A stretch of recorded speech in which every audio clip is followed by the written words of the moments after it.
I like to take risks, try new things, to just gain confidence and be more daring.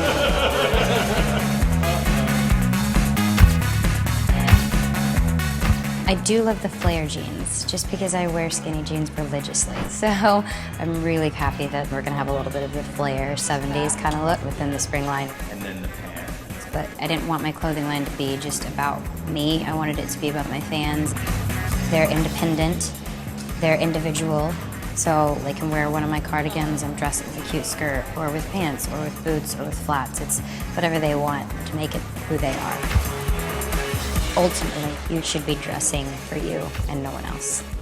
There are gonna be 1,000 articles and magazines on the internet, and celebrities and boyfriends and friends telling you what you should wear and what looks great, but at the end of the day, nothing feels more amazing than wearing something you love.